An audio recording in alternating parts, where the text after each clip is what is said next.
I took the job because I wanted quiet. Not peace, not purpose, just quiet. The kind that settles in deep like a weighted blanket pressing down on the noise of your thoughts. The hiring manager said it best. Nothing really happens here after dark. You walk the rounds, you check the cameras, mostly you enjoy the silence. That silence was exactly what I was craving. After the year I'd had, that kind of stillness sounded like salvation. I'd lost my job at the shipping yard, my wife had left, and the apartment had gotten smaller somehow. Not physically, just emotionally. Every inch of it reminded me of what used to be, what I'd failed to hold together. I didn't need people. I needed space. Stillness. A void where nothing moved unless I said so.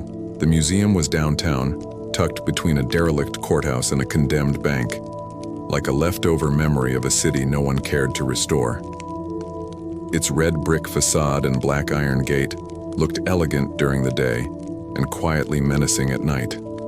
There were gargoyle drain pipes, mossy stone lions on either side of the entrance, and windows so tall and narrow they felt like watching eyes.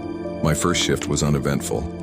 I got there at 9:45 p.m., signed in, and was handed a flashlight with low batteries and a map that looked like it hadn't been updated since the 70s. I walked the main halls, Grecian busts, tribal artifacts, dinosaur bones, and clocked out without a single blip on the motion sensors. It felt like working inside a church, if the church had display plaques and taxidermy. But the silence didn't feel like comfort. It felt layered, like there was something behind it, listening to me. Still, I pushed that thought away. I told myself this job was exactly what I needed. No supervisors breathing down my neck, no angry customers, no co-workers. Just me, my flashlight, and a museum full of dead things behind glass. Easy money. By the end of the first week, I had my route memorized. Start in the atrium, past the suspended whale skeleton, loop around the maritime and colonial wing, hit the stairwell down to the ancient cultures gallery, return through the modern exhibit room, log the cameras, wait for dawn. That Friday, just after midnight, something changed. I was passing through the Viking exhibit when I noticed it. A ceremonial axe, usually mounted vertically on a foam stand, was lying flat on the ground. Not smashed, not broken, just placed there. Perfectly. Angled like someone had set it down with care. I stopped walking.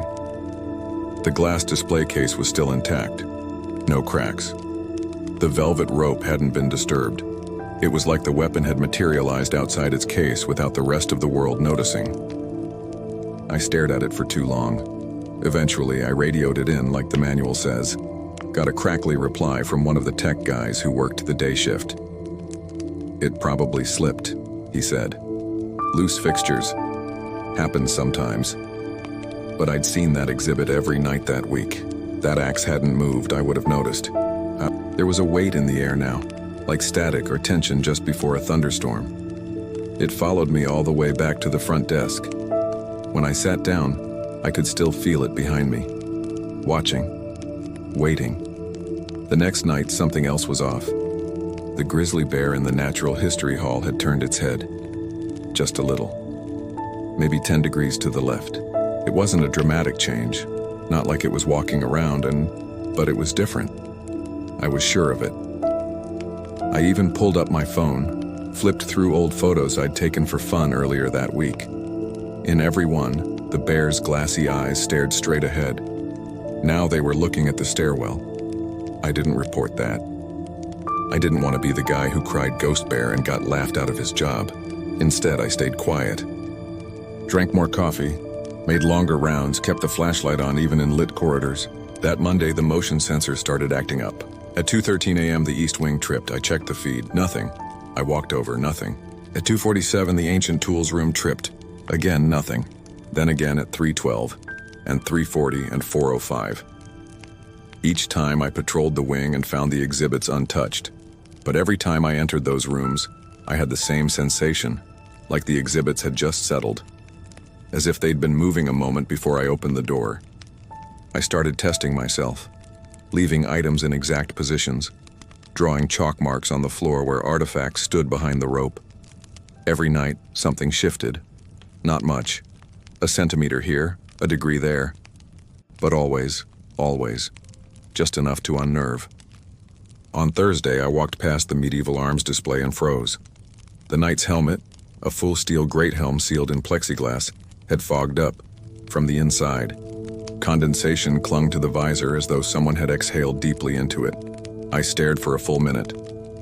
No explanation came. The case was sealed. The AC was on. Nothing inside should have been warm. Nothing inside should have breathed. I didn't sleep that day. I sat in my car for 2 hours after my shift ended, engine running, staring at the museum's arched entrance like it might blink.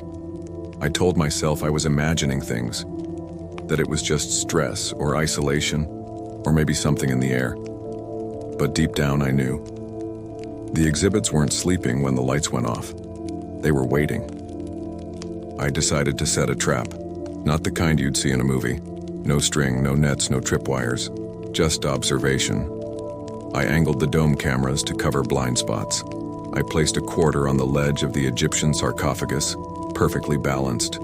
I sprayed a faint line of water on the floor in front of the West African statues, just enough to show footprints if something, anything, walked through it. And I waited. The first hour passed in total silence. No beeps, no movement. Just me watching the grainy camera feeds like a hawk, fingers wrapped around my thermos. Then, at 2:31 a.m., the motion sensor in the paleontology wing went off. I toggled the feed. At first I saw nothing. No visitors, no animals, just the Tyrannosaurus skeleton towering in its glass enclosure, still as death. And then, I saw it. Not movement. A shadow. It slithered across the far wall, slow and deliberate, like someone crawling just out of frame. But there was no body to cast it. The light source didn't shift, and yet there it was. The unmistakable outline of a human figure walking along a wall it didn't belong to. I stared, frozen, willing it to come back into view. But the feed blinked, glitched. Lines of static crawled across the screen. When the image returned, the shadow was gone, and the T-Rex's jaw had opened, just slightly, a few inches, enough to expose those oversized resin teeth. That case didn't open, it wasn't supposed to. I rushed over with my flashlight, ran the length of the corridor. Everything looked untouched. But when I approached the display, the glass was fogged, faintly, in the inside corners. My stomach turned. I knew that fog. I'd seen it on the knight's visor. Back at the security desk, I rewound the feed frame by frame. The moment the camera glitched, the dinosaur's jaw shifted. No tremor, no earthquake. Just one frame, it was closed. The next, open. No sound, no motion alert. I should have quit right then, but curiosity is a slow poison. You want to believe you're imagining things, and that disbelief leads you deeper. I told myself I needed proof, something undeniable. So I did the unthinkable.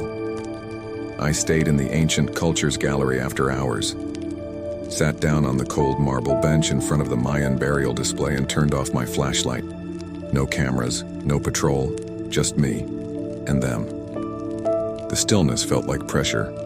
The air didn't just sit in the room, it pressed on my skin like I was being watched from every angle. I heard the faintest creak, followed by what sounded like fabric brushing against stone.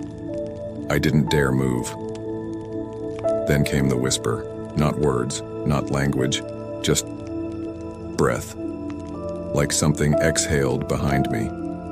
I snapped my flashlight on. Nothing. But when I turned toward the burial case, I saw the tiny ceramic idol, the one usually sitting upright, now laying on its side. That wasn't the worst part. There were fingerprints on the inside of the glass, thin, child-sized, and they hadn't been there earlier. I finally left the room, heart hammering. I thought about calling the police, but what would I say? "Hi, I think the museum's cursed?" They'd laugh, maybe recommend a therapist. But what pushed me over the edge wasn't something I saw. It was something I heard the next night. I was in the security office listening to audio feeds on a whim, something we never used. Mostly just static or the faint hum of AC. But then I heard it, slow, rhythmic tapping, From the maritime exhibit. Click, click, click. I switched to the feed. The 18th century diver's suit stood in its usual spot behind glass. Immobile. Lifeless. The sound continued. Click, click, click. Not from the camera, from the suit. A gloved hand tapping the inside of the glass visor. Again, and again, and again. Then it stopped. The camera flickered, and the suit tilted by maybe 3 inches, as though someone inside had leaned forward, eager to see who was watching. I turned off the feed, packed my bag, and walked out. I didn't tell anyone. I didn't go back. I didn't collect my last paycheck. The museum called me a few times. Then they stopped. I checked the local paper a few weeks later, just to see if anything had happened. The only article I found was a small piece about an overnight guard who had gone missing. The man who replaced me. They never found his body. Just a single shoe resting inside the Viking exhibit, next to the ceremonial axe.